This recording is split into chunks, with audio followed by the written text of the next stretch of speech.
Hey everybody, it's GauntletX, and welcome to the Modern Horizons 3 Arena Open Day 2 draft number 2. This is the end of the road, this is the big one, this is the final battle. We've made it all the way to the draft with cash prizes on the line.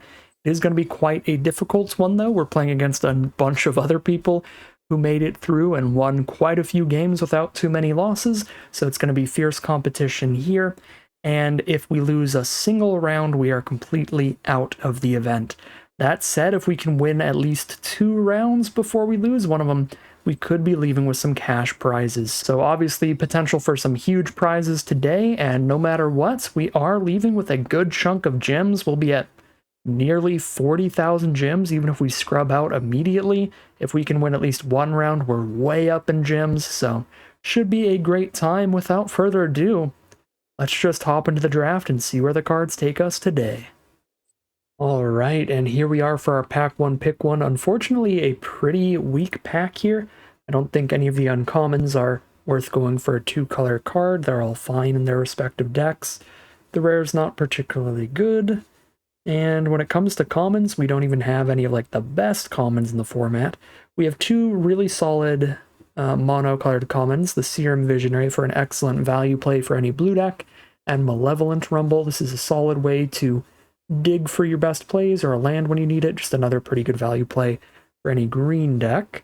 I feel like green's generally going to be more competitive to draft in these pods today, and frankly any day, as it is the strongest color in the format, so I think I'd rather start Serum Visionary as the more flexible card, the card we're less likely to get cut off of.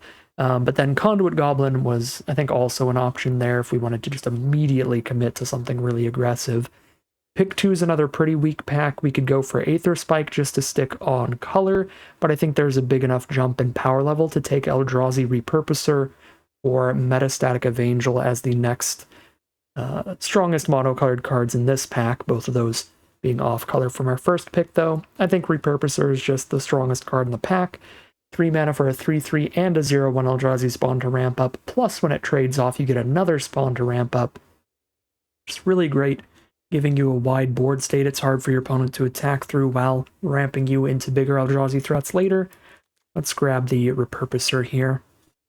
Pick 3, not a ton going on here. The green follow-ups are both solid filler, Nyxborn Hydra or Temperamental Oozewag to commit to green. The Sage of the Knowable is pretty bad filler, though, so I don't think we're taking a blue card here. We can take Witch Enchanter, which can be a 2-for-1 in a white deck. Your opponent has an artifact or enchantment, which happens a decent amount of the time. I think Galvanic Discharge, just for really efficient removal, is the most flexible of these cards. Maybe even Mandibular Kite would have been a better pick out of white if we wanted to take one of those commons. For pick 4, we've got Glimpse the Impossible here again towards red, this one being at its best in green-red. If we play Discharge and Repurposer together, be a direction to go there. Alternatively, another off-color removal spell with Thraben Charm, or just attune the narrative, trying to like commit to blue-red energy. I don't think that's a strong enough archetype to keep heading down that path this early with really nothing really dragging us in there. We just try to take the best commons in each pack, because there has not been good cards when it comes to rares and uncommons. A very weak draft pod so far. I suppose Landscape would be a solid option just for being really flexible fixing, but I'm just going to go for Glimpse here, maybe towards green-red. Pick 5, now we see decent signals towards getting deeper into blue, towards potentially blue-red energy. Don't think we take the Superconductor over a Serum Visionary or a Deep Analysis, 2 excellent value plays out of blue. So I think I just grabbed the Serum Visionary here. Pick 6, now we have a Smelted Chargebug towards blue-red energy again. That looks very reasonable. There's also Breaker of Creation if we wanted to go down the Eldrazi route pretty badly still. I think some of the best cards we've been seeing here are blue and red. I don't mind sticking that direction for now. Guess we could take Landscape. This is all the colors we have right now if we try to play all the cards together, but they're not really the kind of cards that work super well together. Well, that's not true. We're not really committed to energy yet. Landscape might be reasonable. I think I'm just taking Charge Bug, though. We've not seen any great green, just filler green like a bunch of Hydras flying around. Pick 7 is straight up nothing. Gravedig's a very mediocre playable, and Watchdog is only good for green-white specifically, which we're quite far away from. I guess we still speculate towards it rather than taking a landscape, because this landscape's really off-color too. Yeah, we're just not going to end up playing any of this. Pick 8, we can absolutely play an Utter Insignificance. It's also a pick 8 Conduit Goblin. Double Serum Visionary is such a huge draw to blue, and we're still seeing solid blue going decently late like the Utter Insignificance. It might not be the worst to speculate towards the Boros aggro, but again, Double Visionary is kind of holding us back towards blue here. I think we take Utter Insignificance on this one. And here's our opening pack, which is basically completely devoid of playables at this point. Even the most dedicated Izzet energy decks are not going to get a ton of mileage out of Generatorium to make it worth playing a 2-mana do-nothing for a while, so we'll speculate on Inventor. If the Boros energy path stays open, again, towards that path, Perilous Landscape's going to be good fixing, because no matter what, it's going to fix our blue-red, but it can also find white mana. That ends up being a direction to take.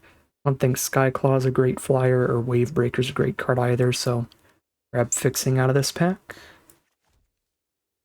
Now I can go ahead and take the Filler Sage over basically nothing. But that's sticking in the sideboard for now, unless we really need it. I guess Null Elemental Blast is a sideboard option technically, and I'm not particularly happy with how pack 1 has gone. Not that I haven't found the path that seems pretty open, but just that there have not been powerful cards in these packs, really, for the most part. I do think this is a solid open direction to be. And, you know, now we have actually a pretty clear backup plan of Rakdos artifacts if we're going to get last pick Refurbished Familiar and Cranial Ram, 2 premium commons for that deck. So pack 2, pick 1 finds no on-color playables. Strongest card in the pack, regardless of color, is Voltstorm Angel. We're 3 cards deep into blue. We do have 1 very filler white common towards Boros Energy if we want to try to pivot onto this Angel, just as the strongest play. There is nothing in this pack for Rakdos artifacts, and the only thing in the pack for blue-red energy is Tune the Narrative. So I think we can make a pretty speculative pick here, because we don't even have anything huge to spend energy on yet. So I'm going to speculate on this Angel. Now we get very little out of blue, just another Utter Insignificance. Nothing out of red, so we can keep the Boros speculation rolling with an Area Auxiliary or a Conduit Goblin. I think the Area Auxiliary is the stronger card generally, but you do need a good chunk of 2-mana creatures to stay aggressive, so you have to sometimes take the 2-drops more highly, even if they're slightly weaker cards, and Conduit Goblin is still a pretty strong card, so we might be on Goblin over Auxiliary. I guess the other thing I like here is, since we're only 3 cards deep into red, Auxiliary does give us a blue-white path to take as well. These cards would all work decently well together in a blue-white direction or a red-white direction, so I'll actually take the Auxiliary here, thinking of it that way. We're going to have to pick something pretty soon, but I'm actually in a pretty nice, pretty open draft right now. So now we have Pinnacle Monk as a solid 2-for-1 value play, Demon Inferior as blue's best interaction at common, Hopebender Quaddle. It's a really good 2-for-1 when cast at the right time, and it can lead towards a great blue-white Flyers deck. Linebreaker is solid in Boros, but it's weaker in Boros than any Eldrazi red decks, because it can be real hard to cast. We need to draft a bunch of landscapes to have the colorless sources towards it. I don't really like making my mana bases worse when I'm trying to be like pretty quick, aggressive, kind of tempo-oriented decks, so I'm actually going to take the Hopebender there. pass up on the line breaker so we don't have to be like a 2-color deck running a ton of landscapes, like an aggro deck running a ton of landscapes here. Pick 4 Aether Spikes, very reasonable for blue-white energy, blue-white flyers, stuff that we're doing here, and it would also be reasonable with the blue-red backup plan. We could also splash in Reiterating Bolt or main deck it if we go blue-red instead of blue-white. So Bolt and Spike both looking pretty great here. I think those are the best 2 options. I feel like white, we just have more power in that color than red right now just because of how strong Volt Storm Angel and Auxiliary are. So I'm going to take the blue cards, go down that white path. We can pick 5.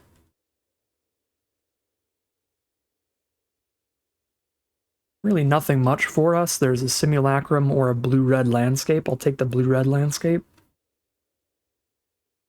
Not too much for anybody else either. The best card is Fangs of Colonia as a finisher for green decks. I have like Waterlogged Teachings in blue-black as well. Pick 6. Nyxborn Unicorn or Cyclops Superconductor.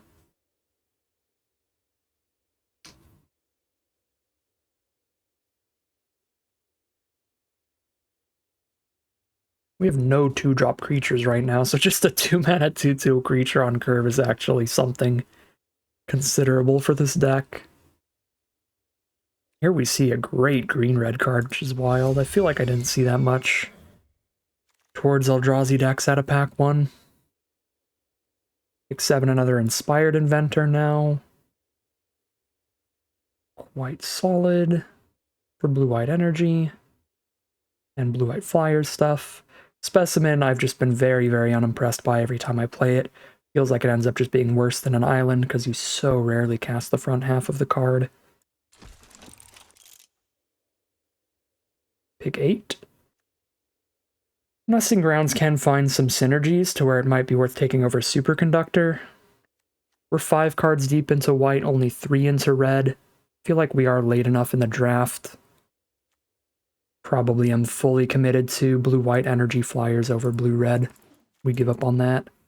Unless we're just splashing in some red. And here's a red-white landscape to help splash in some random red if we do that. Wow, there's 1,000 copies of Refurbished Familiar. I don't think Imscure Iron Eater is actually any good, because even in dedicated Rakdos artifact decks, you don't end up with too many artifacts on board to make this that much cheaper.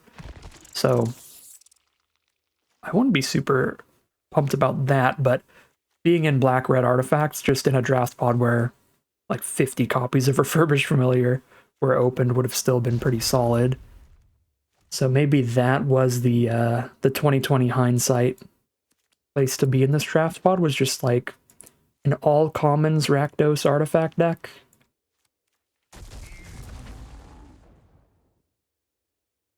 Pack 3, pick 1. Meddler has an excellent cast ability, but Battle Wagon can grind out really good value for decks that can produce a decent amount of energy. We're not wheeling any Tune the Narratives, though. We're not going to have a ton, but we have double Inventor, Volt Storm Angel, and Aether Spike at minimum. I think Battle Wagon has the highest upside, but Meddler's going to be good no matter what. I don't think Battle Wagon's quite got enough energy right now. Maybe supposed to just be on the Meddler here. And there's no way we wheel either of these.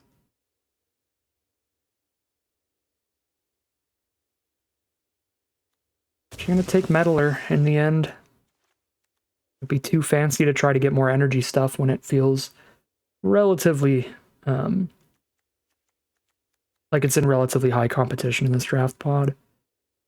So I've only got Aether Spike and Utter Insignificance for removal spells, so Static Prison would be perfectly fine, but we're also really low on 2-drop creatures, where Metastatic of Angel would come in quite handy.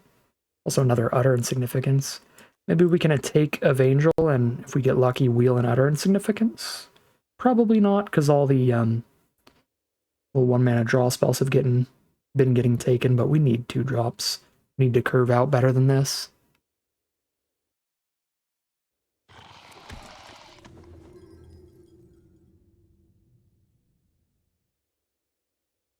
Alright, Dog Umbra is a card I haven't been super impressed by unless I'm an incredibly aggressive deck, because most creatures in the format have good abilities you're not stopping by preventing them from just attacking and blocking.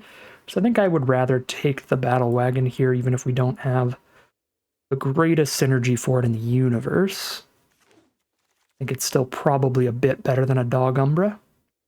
Pick 4th, Thraben Charm real easy. We don't have enough energy for Suppression Ray, I think. It'd be fine still for a blue-white duel, but Thraben Charm has been a pretty big overperformer for cheap removal, and we are low on that. Speaking of cheap removal, here's a Static Prison for another cheap removal spell that also works with Battle Wagon pretty well. There's a Demon Inferior as well, which we can cast for only 2 after a Serum Visionary. So we've got some synergy for that, and it's 3 mana maximum, so Demon Inferior is also pretty good. I think I just go for the super efficient Static Prison. It also hits a little more energy synergy for us, and then boom, Tempest Harbor energy synergy.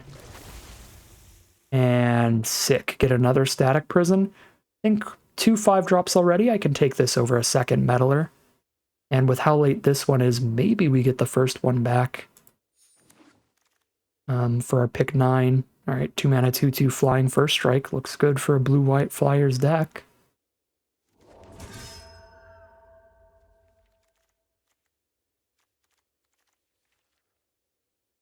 We need a few more playables right now because we have a lot of lands in here. So this is not 23 non-land cards yet. We did a lot of bouncing around. Suppose we got enough landscapes here.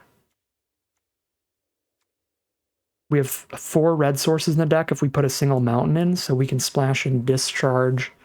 We may have to splash a little red.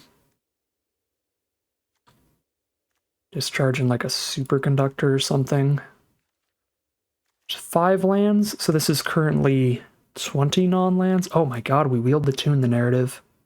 I think I like that better than Jolted Awake in this deck. We're not going to have leftover energy to be able to reanimate bigger stuff too often, and we only have 4 2-drop cards to reanimate to it, so I'll take the tune here.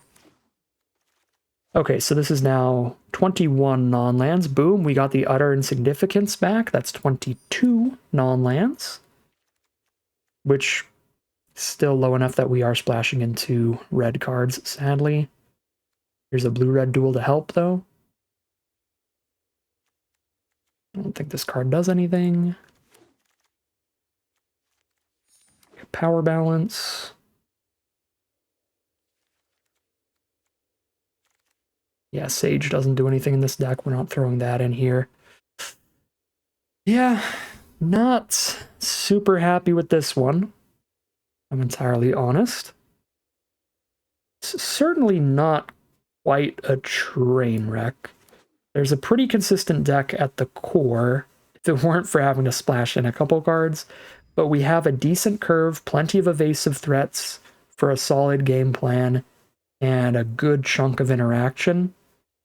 Really, all that went particularly wrong here is the lack of playables to push us into a forced splash.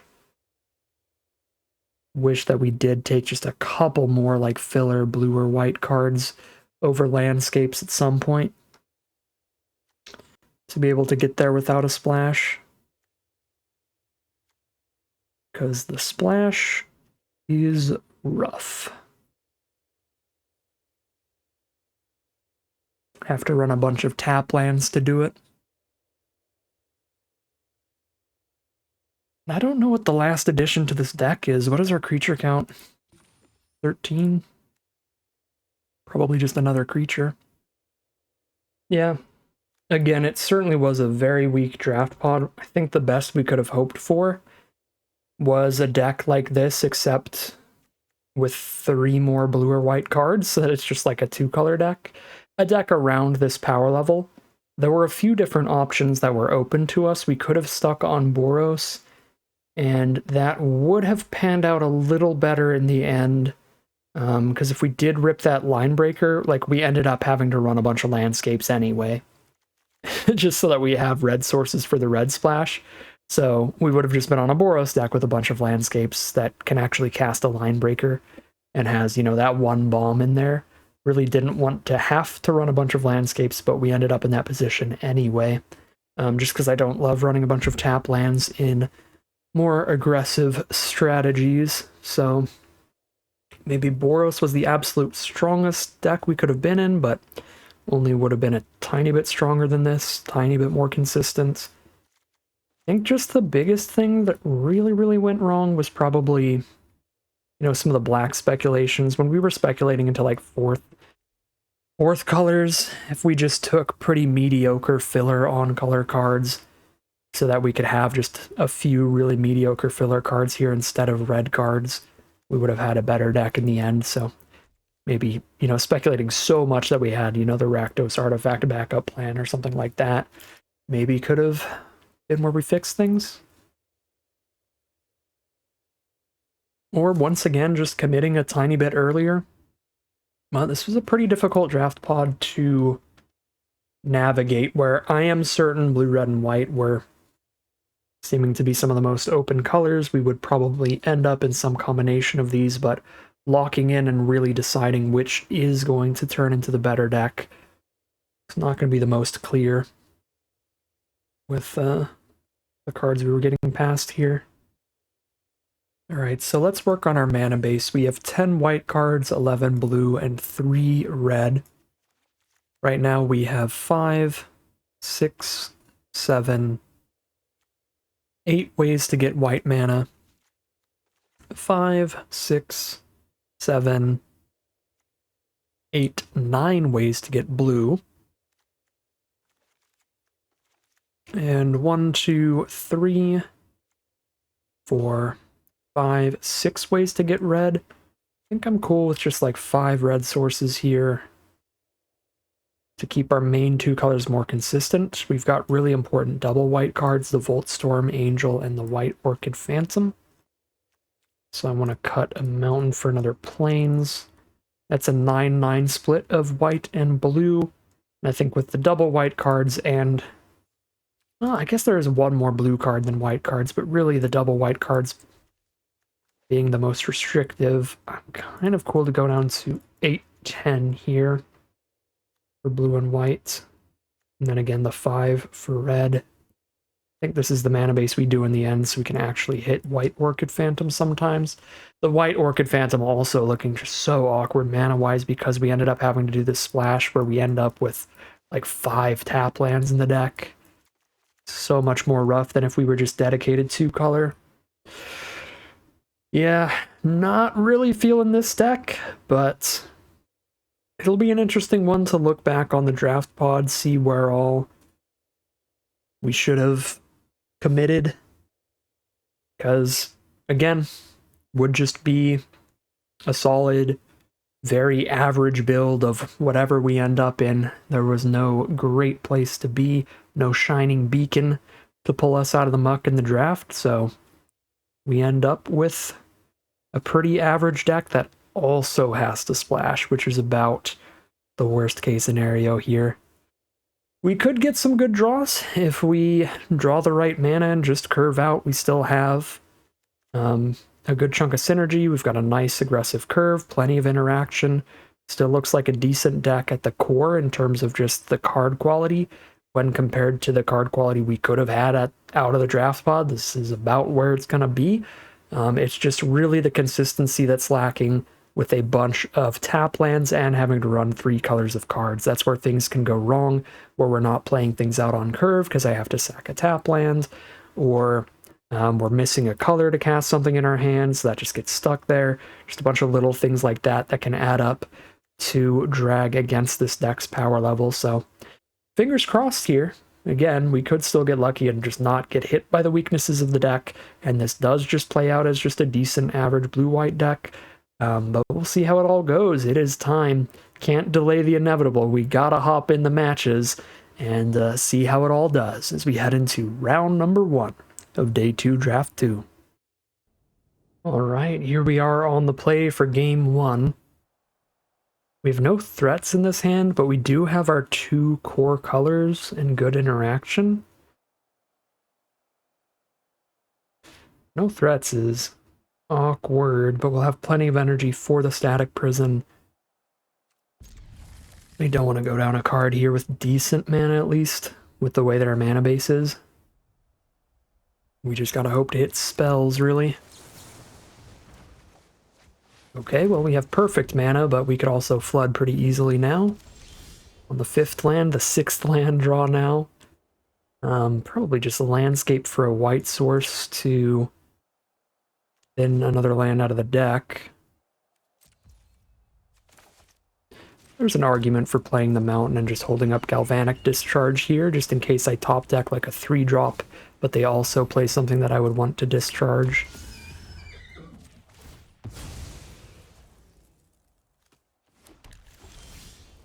Battle Wagon, alright. Battle Wagon does not seem bad at all. This game is not looking too fast yet. I think we take the 2 damage to see if they cast a better card to kill post-combat. It's worth the life lost to kill something better, and Hexgold's Lith is certainly something better. Also kill it at the cost of just 1 energy, which means the Battle Wagon has more to play around with. They're stuck on a 2-land opener here. I think we just get the Battle Wagon out immediately and get as much value accrued by that thing as possible.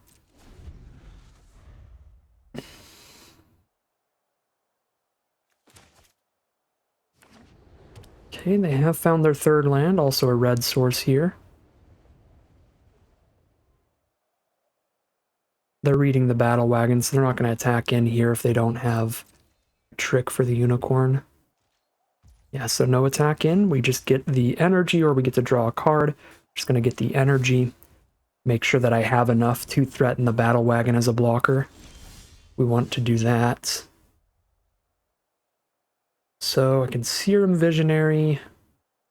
Still have a Static Prison here. Bountiful Landscape. Crack hits. I think we Serum Visionary first in case I hit a 2-drop. And I'm not going to Static Prison this unicorn, so I'm going to tap out of white here because I could draw a red card. I guess our red cards are all 3 mana anyway, but alright, I'll keep a white Orchid Phantom. Wait, it can blow up their land too, right? Yeah. Blows up their dual land and turns it into just a mountain. Seems like it's going to be decent. Alright, we need a blue source now for utter insignificance.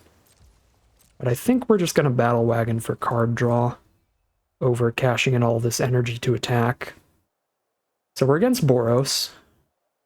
Try to play a grindy, control-y game here.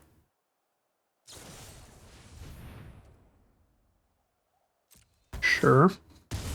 We'll keep Thraben Charm in mind. That plays really well against our static prisons.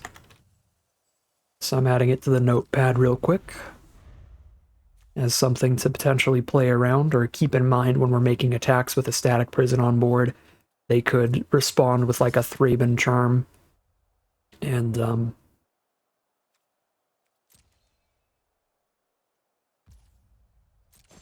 like surprise get a flash blocker there.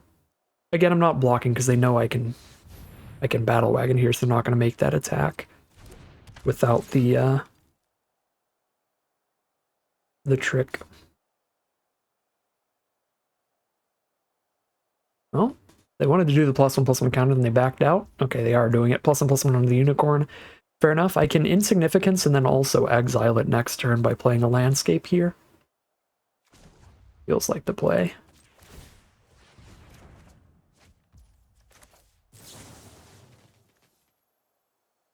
So they don't have a 3/3 that's mentoring up and also buffing the Inventor. Okay, these are the same thing. I guess I don't get to white Orchid Phantom if I exile Unicorn this turn.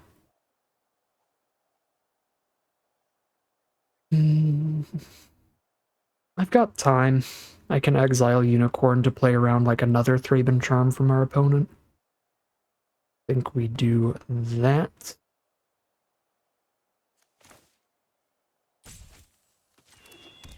Just grow some energy. Take 2 damage for the turn.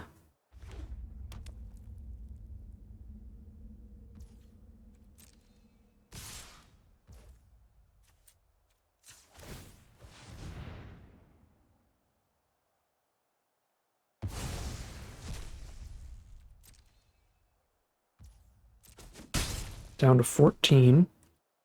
Does 2 to any target, so I can, like, clear out one of my creatures later. Oh, split second artifact removal out of the main deck. That's really rough for Battle Wagon.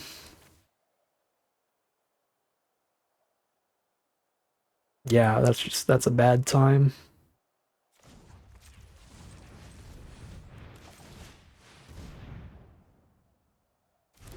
I might actually White Orchid Phantom the Barbarian Ring here.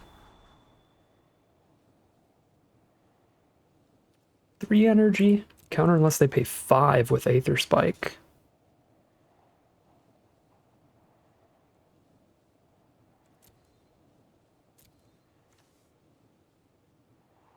Sure.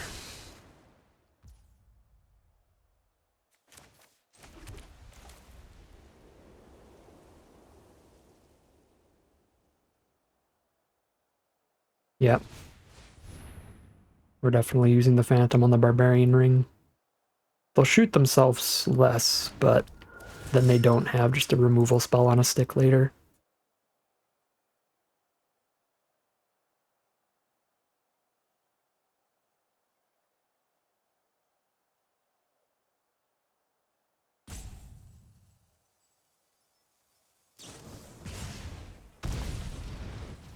All right.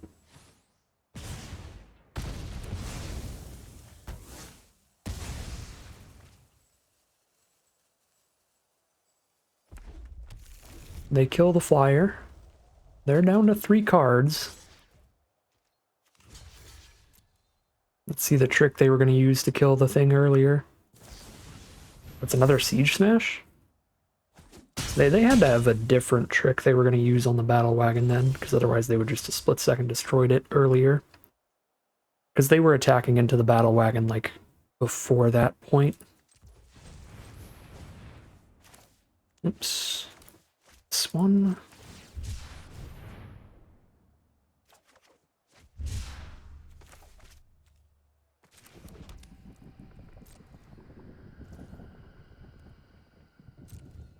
Go to 9. Do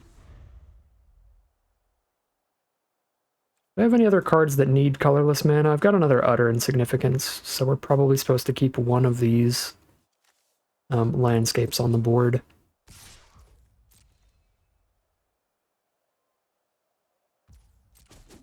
Down to 9. They're going to pass here.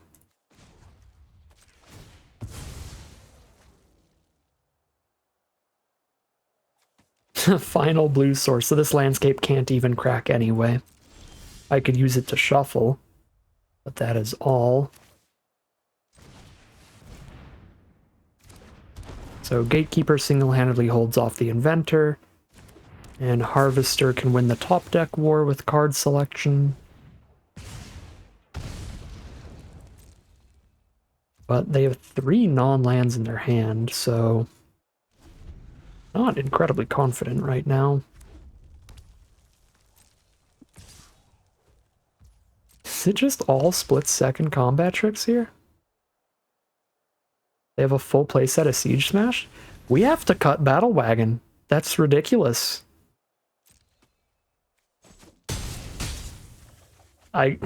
Yeah, we have to cut Battle Wagon. Alright, I mean, because split second means uncounterable too. Ay, ay, ay. That's super bad for us. On the plus side, if we went for like the Rakdos artifact pivot, this would be a super unwinnable matchup. Well, this is a huge bummer.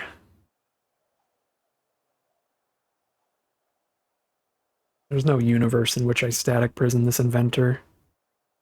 Just trade a Tempest Harvester into it, I guess. I could Utter Insignificance it. And then I still have a static prison. I guess Utter Insignificance is actually better removal than Static Prison because it's instant speed and it exiles it forever. The Static Prison's a temporary measure. So we may actually just be on Static Prison Inventor and start attacking with Harvester.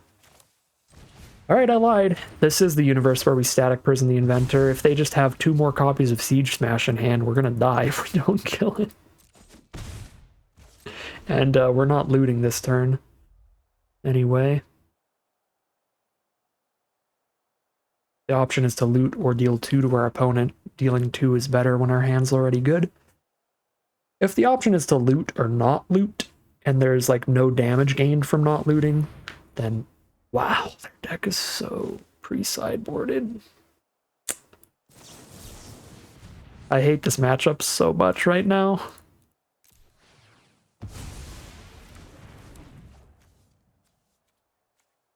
Worst deck for Battle Wagon ever. And also all of our removals enchantment based, and that is 2 enchantment removal spells, Thraben Charm and Witch Enchanter. Alright. Alright. I might not like our shot for the matchup here, but our shot this game is not the worst, or our chances this game don't look horrific right now.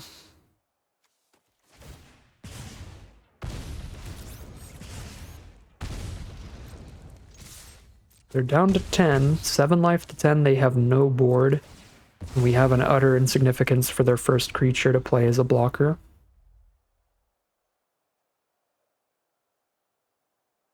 We don't have sideboard options. I mean, I guess we can go deeper onto red here so that we have sideboard options. Because if we had sideboard options, they would just be in the deck. Gross. Is that only Siege Smash though right now? No, it's Thraben Charm to get rid of Static Prison. Yeah, that's really gross. Very nice 2-for-1 from Pinnacle Monk. Luckily they don't have the mana to immediately Thraben Charm here.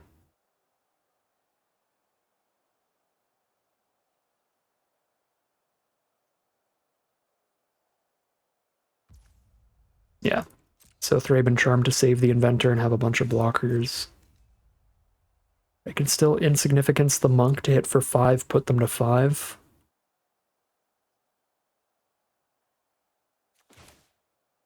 Feels like the line.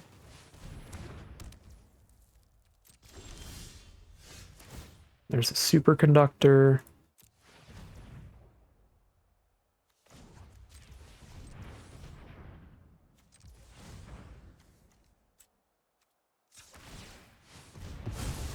Put them to 5, and now we have a Superconductor that when it dies deals 2 to them, which is a big deal, even with no prowess triggers.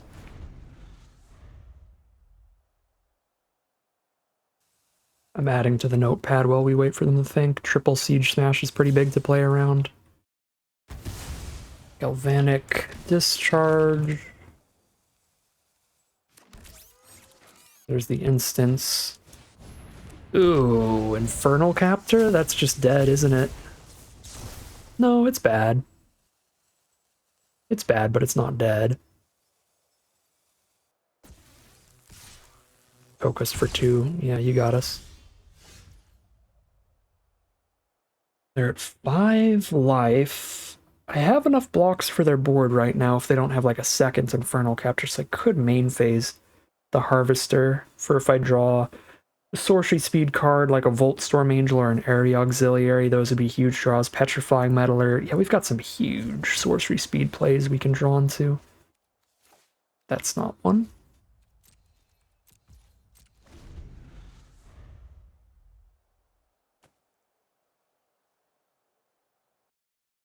Okay. Writing down their Sorcery Speed stuff as well now. Infernal Capture is kind of something we can keep in mind. To try not to die to. Wow. Yeah.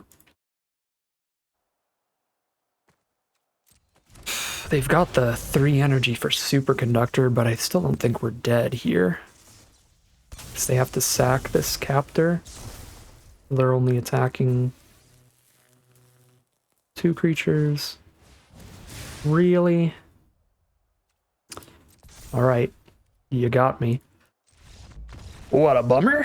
Well, I think in a vacuum, our decks are really even in power level. This is like a really average, really mediocre Boros deck against a Pretty average, pretty mediocre Azorius deck. The problem is their deck is just so well positioned because of these super narrow siege smashes all in here to blow up the battle wagon. And the Witch Enchanter, Thraben Charms, pre-sideboard are just incredible here.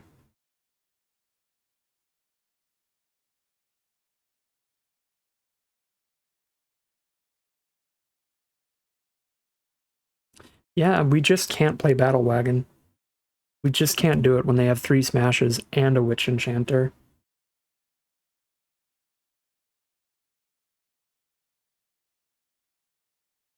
We throw in like a Glimpse the Impossible for a random late game draw spell. If the game goes similarly at all, this would be a big draw in the late game, I guess. Gatekeeper's also kind of bad against the artifact removal, but it's still unearths later. At least. Probably still run that. I didn't see any multicolored spells from them. They stole our Superconductor, but multiple Infernal Captors to try to crack in for lethal. Is there anything we can do about that? Nope, we just don't really have a sideboard. We just swap out the Battle Wagon for a Glimpse, and now we know the random nonsense to play around in the late game. Got a Snap Keep opener this time around, which is nice. Definitely better than our first game hand. Our first game hand was glacially slow. And our curve here is excellent, where we get to go Unicorn into the Quaddle.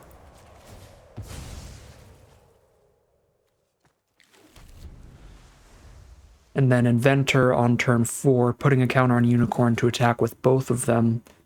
And Mentor another counter on the Quaddle. And then we can do another counter with another Inventor. That ends up mattering. Although Unicorn is an enchantment creature, so I just get Disenchanted. Or Witch Enchanted, I should say. Glyph Elemental? Oh boy, that is the best card we've seen so far from them. That's way stronger than everything we saw game 1. Card is just a threat you have to kill immediately or it takes over the game. It's a 2-drop that can become like a 7/7 by the end of the game. Well, that's rough. At least they're never going to trade here. And our removal pretty much all kills that, right? Our discharge doesn't, but we have like utter insignificances and exile removal spells and stuff that it doesn't matter how big it is, it's gonna die. Unfortunately, they have the landscape to go with it to immediately make it a 4/4 and just steamroll us here if we don't draw hard removal.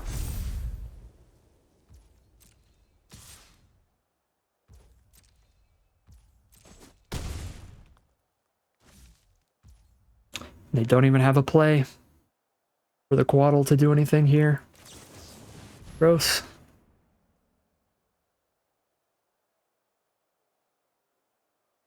And they have an instant here, so they have a Thraben Charm up to kill Unicorn in response to me trying to put a counter on it for Mentor.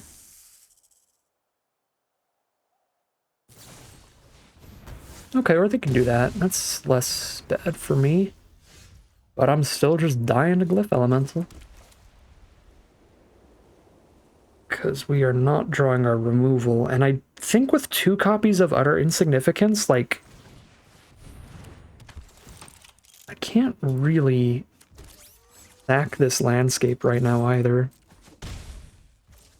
Getting the Servo, because I can still get a counter from this one, like the turn the Unicorn's actually mentoring somebody, instead of just getting a counter when it's not going to mentor anyway. And now I have a chump blocker for the 5/5, which is kind of big.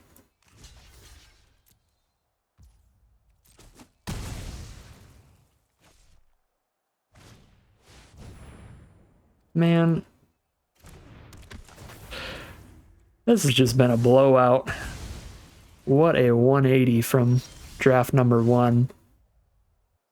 Found the prison for the elemental.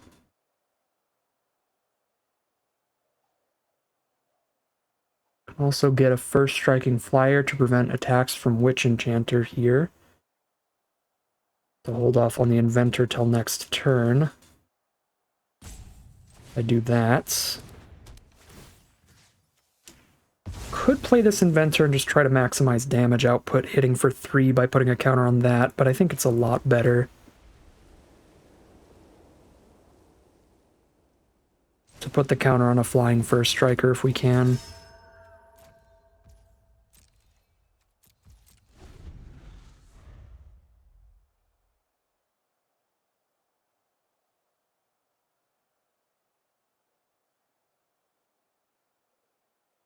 And I might have to actually use the Inventor for energy to keep the Glyph Elemental away. Yep. We only saw one Thraben Charm game 1. They had double Thraben Charm and Witch Enchanter and triple Siege Smash.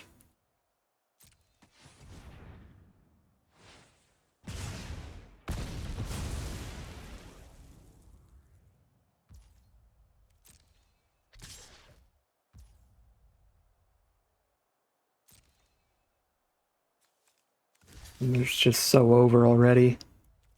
Glyph Elemental's back and we have a single 3/3, but that's going to be a 4/4.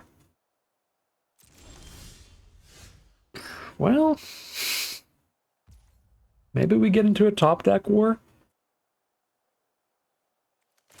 So, if I inspired Inventor for a +1/+1 counter or a 1/1, I'm hitting for 3 a turn instead of 2 a turn, so it takes 8 turns to kill them right now. It would take 6 turns to kill them if I put a counter on it or something here. I mean, either way, it takes so monumentally long to kill them. I think I just get the energy. Well, yeah, no, I probably do. We saw one Thraben Charm game 1. We did see the card that can bring an enchantment back from the grave, so if they top deck that, Static Prison's gone, but otherwise, we've seen the Witch Enchanter, we've seen both Thraben Charms.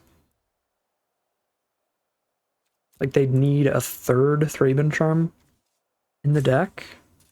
Stop the Static Prison now, or they need to top deck exactly the instant sorcery pickup card.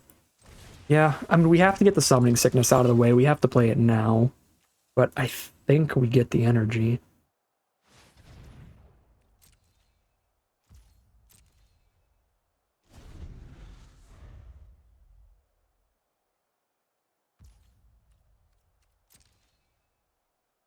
Alright, and here's the top deck war. I almost declined. Again, we're keeping our landscape because we have 2 copies of Utter Insignificance in this deck. So the landscape turns that into exile. As soon as we draw any other landscape, we'll crack the first one. We're never going to need 2 colorless up. There's no way we counter that, right? No way we just keep a 2/2 on the board.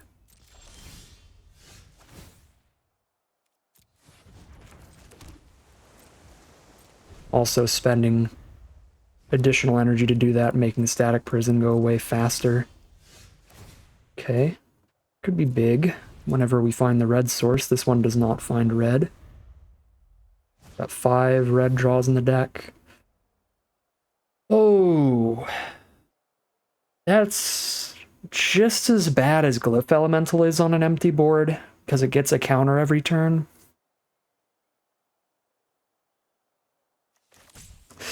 So I guess I have to counter that, even if it means Glyph Elemental comes back quicker. Yeah, it's actually so expensive to counter too. There's the red source. So next turn they get Glyph Elemental back, but I get to glimpse the impossible. Have a little draw 2 or draw 3 in this top deck war.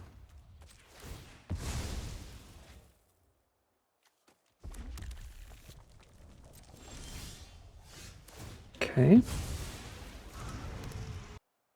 Better to Serum Visionary. Oh, Probably not, right? I don't think so. So we just go like land and cast whatever spells there are. Oh my god. Well, it would have been better to Serum Visionary because we would have top decked a discharge instead of exiling it forever.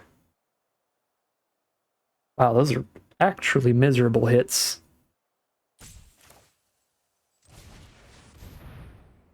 It's straight up just Eldrazi spawn and a land here. Alright, we found the Utter Insignificance and a bunch of lands.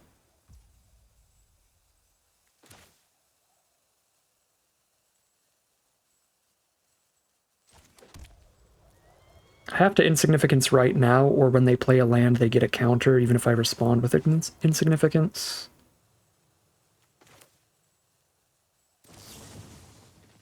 I guess I can take a hit so there's no window of opportunity for them to Thraben Charm away this Utter Insignificance.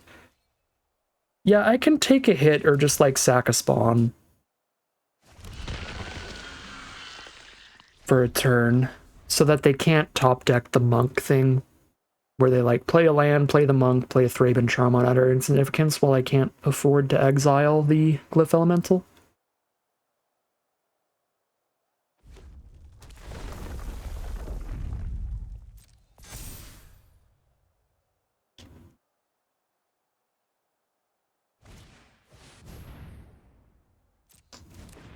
Okay. I am jumping now. They're putting a unicorn on that.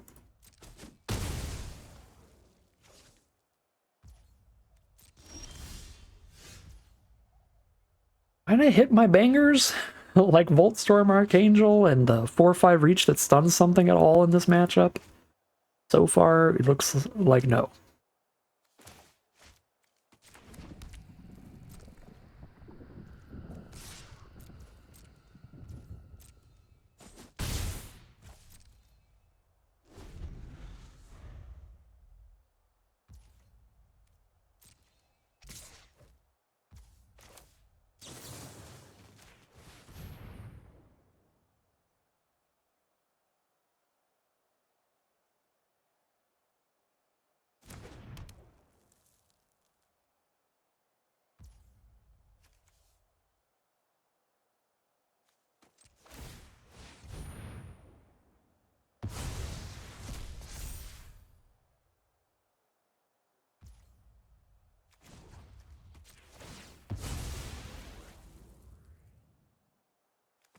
There is one more blue source.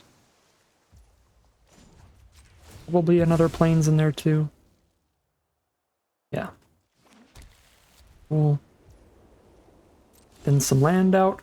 There we go. We found one of the bangers.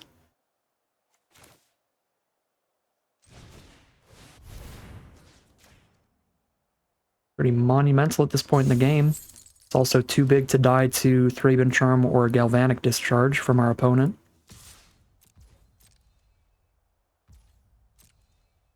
Do I still have another Utter Insignificance?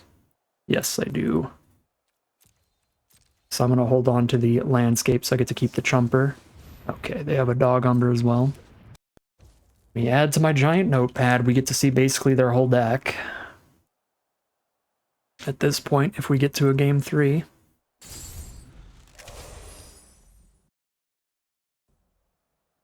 Oh, they top decked the pick up an instant or sorcery thing.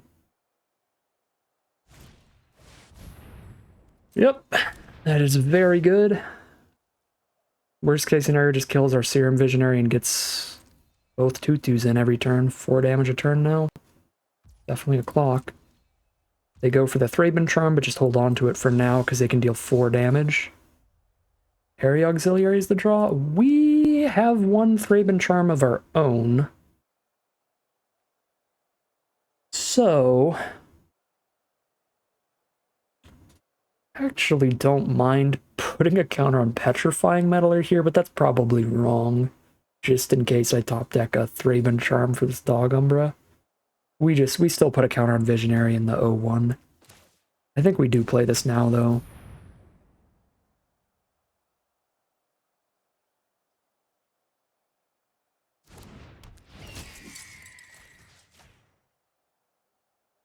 They Thraben Charm Auxiliary. What do they have? Discharge for Visionary too? Still just fully wipe the board. Get in for 4.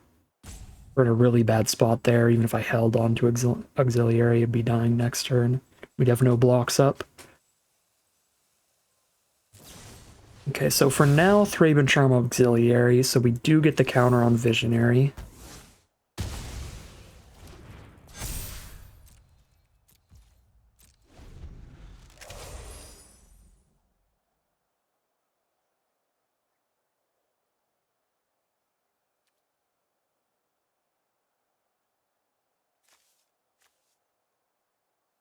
I have 3 lands left out of these 12 cards.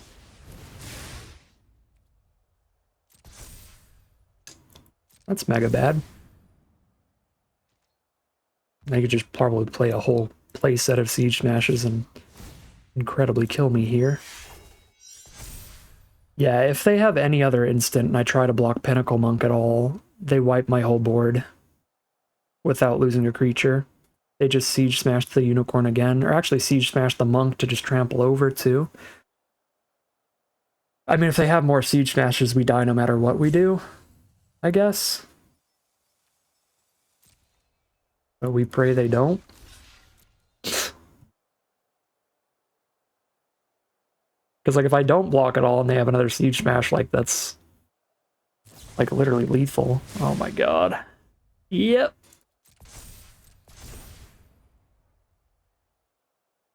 Guess we go to 3.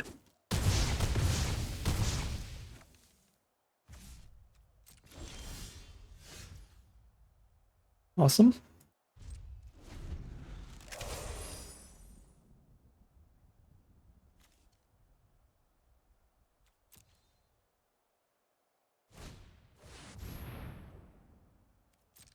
Just a 3/3 here. Oh wait, no, Dog Umber means they control it, so they just kill me. Because it's no longer can't attack or block, it's just the Totem Umbra. Jesus. Alright, Arena. I see how it's gonna be. Well, that was so awkward. That was probably the worst I think I have ever felt in an Arena Open Day 2 draft. Like, when we just get slammed by bombs and like a really strong deck or a super synergistic deck or something, like, that's one thing.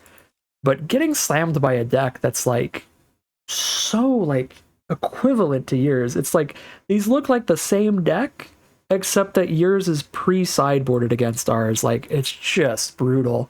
Like, that the cards that demolish our deck are just like very average, kind of narrow cards like Thraben Charm, Witch Enchanter, Siege Smash stuff. The Captor's also playing really well in this matchup. Like, the kind of cards that, because of the matchup we're in, play incredibly well here, but generally lead to their deck being just as average as ours.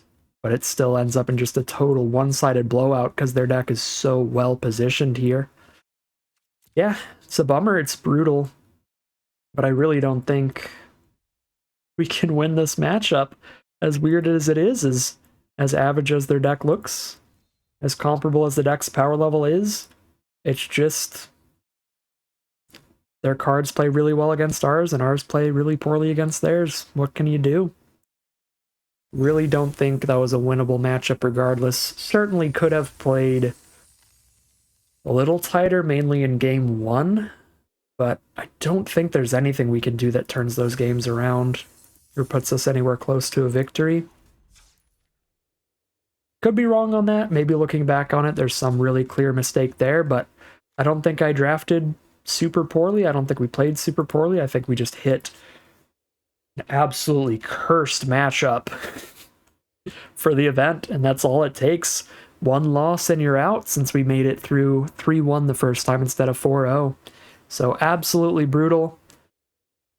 On the plus side, again, I think we had a really mediocre draft pod. I think if I was fully omniscient and I knew exactly what was coming in the draft pod, and we did lock down on red-white or blue-red or blue-white, any two-color pair here that we would have locked in on, even if I knew exactly everything that was going to get passed to us for the full draft, we would have ended up with a very average, very mediocre deck. Our draft pod just really didn't have the card quality for a deck that looks particularly likely to cash out. So, again, I don't think that, like, I don't think the event was stolen from us in that round or anything, but still, that was just a wildly brutal matchup to get just 2-0'd by just another fairly average deck, as brutally as we did there. Is what it is, but again, I think even if we drafted omnisciently and played perfectly, it was not looking like it was in the cards for us today. These kinds of events are so competitive, you have to play incredibly well, you have to draft incredibly well, but even if you do those really well, they're such competitive, such high-stakes events with such a small room for error. You also have to draw very well and open very well in your draft pod, and we failed on those two fronts quite badly, and as far as playing and drafting well, we failed a little bit there too, but again, I think it just really wasn't in the cards for us today, even if we drafted and played perfectly. No cash this time around. We'll have to go back to the drawing board for now, but that's alright. We already cashed out $1,000 this year. If I can do that once a year, that's more than good enough for me, so I don't need to cash out again till, what, 2025?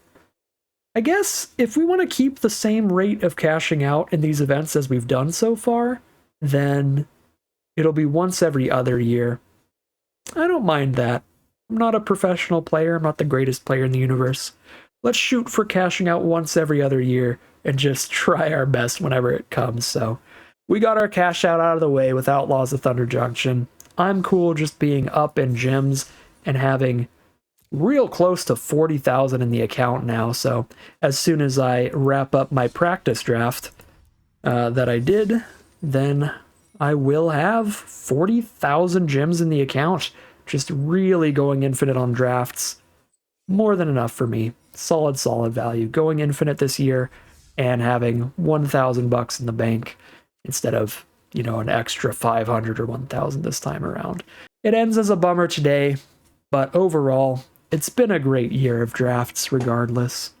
But that is going to end today's video. As always, I'd like to thank my patrons and YouTube members for their support, as well as you for watching the video.